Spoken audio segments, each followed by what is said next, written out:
Yohanes pasal 17. Doa Yesus untuk murid-muridnya. Demikianlah kata Yesus, lalu ia menengadah ke langit dan berkata, Bapa, telah tiba saatnya, permuliakanlah anakmu, supaya anakmu mempermuliakan engkau, sama seperti engkau telah memberikan kepadanya kuasa atas segala yang hidup. Demikian pula ia akan memberikan hidup yang kekal kepada semua yang telah engkau berikan kepadanya. Inilah hidup yang kekal itu, yaitu bahwa mereka mengenal engkau satu-satunya Allah yang benar, dan mengenal Yesus Kristus yang telah engkau utus. Aku telah mempermuliakan engkau di bumi dengan jalan menyelesaikan pekerjaan yang engkau berikan kepadaku untuk melakukannya. Oleh sebab itu ya Bapa, permuliakanlah aku padamu sendiri dengan kemuliaan yang kumiliki di hadiratmu sebelum dunia ada. Aku telah menyatakan namamu kepada semua orang yang engkau berikan kepadaku dari dunia. Mereka itu milikmu dan engkau telah memberikan mereka kepadaku, dan mereka telah menuruti firman-Mu. Sekarang mereka tahu bahwa semua yang engkau berikan kepadaku itu berasal daripadamu. Sebab segala firman yang engkau sampaikan kepadaku telah kusampaikan kepada mereka, dan mereka telah menerimanya. Mereka tahu benar-benar bahwa aku datang daripadamu, dan mereka percaya bahwa engkaulah yang telah mengutus aku. Aku berdoa untuk mereka, bukan untuk dunia aku berdoa, tetapi untuk mereka yang telah engkau berikan kepadaku. Sebab mereka adalah milikmu, dan segala milikku adalah milikmu, dan milikmu adalah milikku, dan aku telah dipermuliakan di dalam mereka. Dan aku tidak ada lagi di dalam dunia, tetapi mereka masih ada di dalam dunia. Dan aku datang kepadamu, ya Bapa yang kudus, peliharalah mereka dalam namamu, yaitu namamu yang telah engkau berikan kepadaku, supaya mereka menjadi satu sama seperti kita. Selama aku bersama mereka, aku memelihara mereka dalam namamu, yaitu namamu yang telah engkau berikan kepadaku. Aku telah menjaga mereka, dan tidak ada seorang pun dari mereka yang binasa, selain daripada dia yang telah ditentukan untuk binasa, supaya genaplah yang tertulis dalam kitab suci. Tetapi sekarang aku datang kepadamu, dan aku mengatakan semuanya ini, sementara aku masih ada di dalam dunia, supaya penuhlah sukacitaku di dalam diri mereka. Aku telah memberikan firman-Mu kepada mereka, dan dunia membenci mereka, karena mereka bukan dari dunia, sama seperti aku bukan dari dunia. Aku tidak meminta supaya engkau mengambil mereka dari dunia, tetapi supaya engkau melindungi mereka daripada yang jahat. Mereka bukan dari dunia, sama seperti aku bukan dari dunia. Kuduskanlah mereka dalam kebenaran. Firman-Mu adalah kebenaran, sama seperti engkau telah mengutus aku ke dalam dunia. Demikian pula aku telah mengutus mereka ke dalam dunia. Dan aku menguduskan diriku bagi mereka, supaya mereka pun dikuduskan dalam kebenaran. Dan bukan untuk mereka ini saja aku berdoa, tetapi juga untuk orang-orang yang percaya kepadaku oleh pemberitaan mereka, supaya mereka semua menjadi satu, sama seperti engkau ya Bapa, di dalam aku dan aku di dalam engkau, agar mereka juga di dalam kita, supaya dunia percaya bahwa engkaulah yang telah mengutus aku, dan aku telah memberikan kepada mereka kemuliaan yang engkau berikan kepadaku, supaya mereka menjadi satu, sama seperti kita adalah satu. Aku di dalam mereka, dan engkau di dalam aku, supaya mereka sempurna menjadi satu, agar dunia tahu bahwa engkau yang telah mengutus aku, dan bahwa engkau mengasihi mereka, sama seperti engkau mengasihi aku. Ya Bapa, aku mau supaya dimanapun aku berada, mereka juga berada bersama-sama dengan aku. Mereka yang telah engkau berikan kepadaku, agar mereka memandang kemuliaanku yang telah engkau berikan kepadaku, sebab engkau telah mengasihi aku sebelum dunia dijadikan.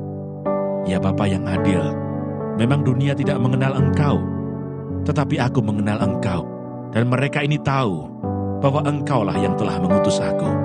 Dan aku telah memberitahukan namamu kepada mereka, dan aku akan memberitahukannya, supaya kasih yang engkau berikan kepadaku ada di dalam mereka, dan aku di dalam mereka. 2 Tawarikh pasal 26. Raja Uzia. Segenap bangsa Yehuda mengambil Uzia yang masih berumur 16 tahun dan menobatkan dia menjadi raja menggantikan ayahnya, Amazia. Ia memperkuat Elot dan mengembalikannya kepada Yehuda, sesudah raja mendapat perhentian bersama-sama dengan nenek moyangnya. Uzia berumur 16 tahun pada waktu ia menjadi raja, dan 52 tahun lamanya ia memerintah di Yerusalem. Nama ibunya ialah Yekolia dari Yerusalem. Ia melakukan apa yang benar di mata Tuhan, tepat seperti yang dilakukan Amazia ayahnya. Ia mencari Allah selama hidup Zakaria, yang mengajarnya supaya takut akan Allah. Dan selama ia mencari Tuhan, Allah membuat segala usahanya berhasil. Maka majulah ia berperang melawan orang-orang Filistin, dan membongkar tembok Gad, Yabne, dan Asdod, lalu mendirikan kota-kota di sekitar Asdod, dan di lain-lain wilayah orang Filistin. Allah menolongnya terhadap orang Filistin, dan terhadap orang Arab yang tinggal di Gur Baal, dan terhadap orang Meunim. Orang-orang Amon membayar upeti kepada Uzia. Namanya termasyur sampai ke Mesir, karena kekuatannya yang besar. Uzia mendirikan menara di Yerusalem, di atas pintu gerbang sudut, di atas pintu gerbang lebak, dan di atas penjuru, serta mengokohkannya. Ia mendirikan juga menara-menara di padang gurun, dan menggali banyak sumur, karena banyak ternaknya, baik di dataran rendah maupun di dataran tinggi. Juga ia mempunyai petani-petani dan penjaga-penjaga kebun anggur, di gunung-gunung dan di tanah yang subur, karena ia suka pada pertanian. Selain itu, Uzia mempunyai tentara yang sanggup berperang, yang maju berperang dalam laskar-laskar, menurut jumlah anak buah yang dicatat oleh panitera Yeiel dan penata usaha Maaseah, di bawah pimpinan Hananya, salah seorang panglima raja. Kepala-kepala puak pahlawan-pahlawan yang gagah perkasa itu, seluruhnya berjumlah 2.600 orang. Di bawah pimpinan mereka terdapat satu bala tentara, terdiri dari 307.500 orang yang gagah perkasa dalam berperang untuk membantu raja dalam menghadapi musuh. Uzia memperlengkapi seluruh tentara itu dengan perisai, tombak, ketopong, baju zirah, busur, dan batu umban. Ia membuat juga di Yerusalem alat-alat perang ciptaan seorang ahli yang dapat menembakkan anak panah dan batu besar untuk ditempatkan di atas menara-menara dan penjuru-penjuru. Nama raja itu termasyur sampai ke negeri-negeri yang jauh, karena ia ditolong dengan ajaib sehingga menjadi kuat. Setelah ia menjadi kuat, ia menjadi tinggi hati, sehingga ia melakukan hal yang merusak. Ia berubah setia kepada Tuhan Allahnya, dan memasuki bait Tuhan untuk membakar ukupan di atas mezbah pembakaran ukupan. Tetapi Imam Azaria mengikutinya dari belakang, bersama-sama 80 imam Tuhan, orang-orang yang tegas. Mereka berdiri di depan Raja Uzia dan berkata kepadanya, "Hai Uzia, engkau tidak berhak membakar ukupan kepada Tuhan. Hanyalah imam-imam keturunan Harun yang telah dikuduskan, yang berhak membakar ukupan. Keluarlah dari tempat kudus ini, karena engkau telah berubah setia. Engkau tidak akan memperoleh kehormatan dari Tuhan Allah karena hal ini." Tetapi Uzia dengan bokor ukupan di tangannya untuk dibakar menjadi marah. Sementara amarahnya meluap terhadap para imam, timbullah penyakit kusta pada dahinya di hadapan para imam di rumah Tuhan, dekat mezbah pembakaran ukupan. Imam kepala Azaria dan semua imam lainnya memandang kepadanya, dan sesungguhnya ia sakit kusta pada dahinya. Cepat-cepat mereka mengusirnya dari sana, dan ia sendiri tergesa-gesa keluar, karena Tuhan telah menimpakan tulah kepadanya. Raja Uzia sakit kusta sampai kepada hari matinya, dan sebagai orang yang sakit kusta, ia tinggal dalam sebuah rumah pengasingan, karena ia dikucilkan dari rumah Tuhan.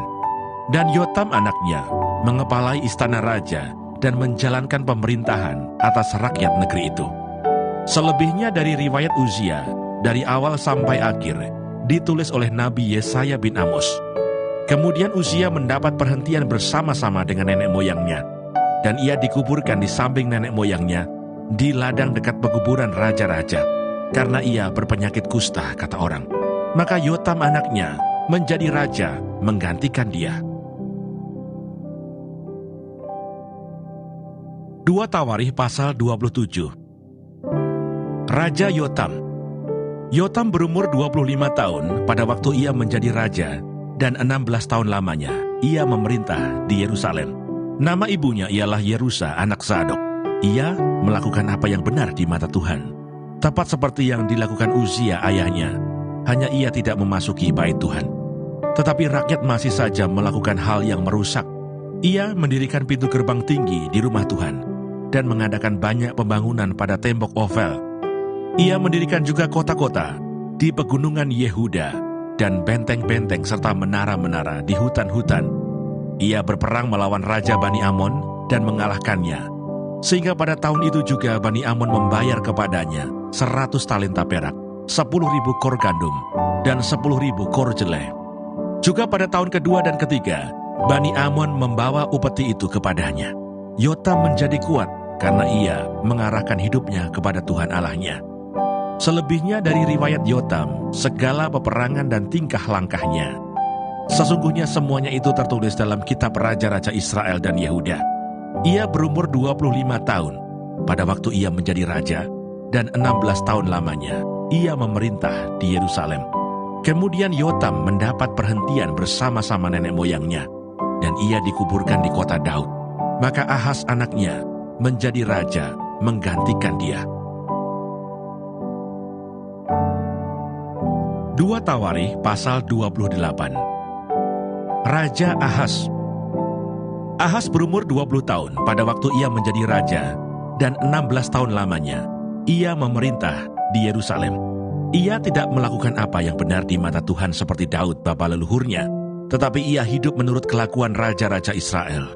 Bahkan ia membuat patung-patung tuangan untuk para Baal. Ia membakar juga korban di lebak Ben Hinnom dan membakar anak-anaknya sebagai korban dalam api, sesuai dengan perbuatan keji bangsa-bangsa yang telah dihalaukan Tuhan dari depan orang Israel. Ia mempersembahkan dan membakar korban di bukit-bukit pengorbanan, dan di atas tempat-tempat yang tinggi, dan di bawah setiap pohon yang rimbun. Sebab itu Tuhan Allahnya menyerahkannya ke dalam tangan raja orang Aram. Mereka mengalahkan dia dan menawan banyak orang daripadanya, yang diangkut ke Damsyik. Kemudian ia diserahkan pula ke dalam tangan Raja Israel dan mengalami kekalahan yang besar. Sebab dalam sehari, Pekah bin Remalia menewaskan di Yehuda 120.000 orang. Semuanya orang-orang yang tangkas, oleh karena mereka telah meninggalkan Tuhan, Allah nenek moyang mereka. Dan Sikri, pahlawan dari Efraim, membunuh Maaseiah, anak raja, Asrikam, kepala istana, dan Elkana, orang kedua di bawah raja. Orang Israel menawan dari saudara-saudaranya 200.000 orang, yakni perempuan-perempuan serta anak-anak lelaki dan anak-anak perempuan. Mereka merampas juga banyak harta milik daripada orang-orang itu dan membawa rampasan itu ke Samaria. Tetapi di sana ada seorang nabi Tuhan yang bernama Oded.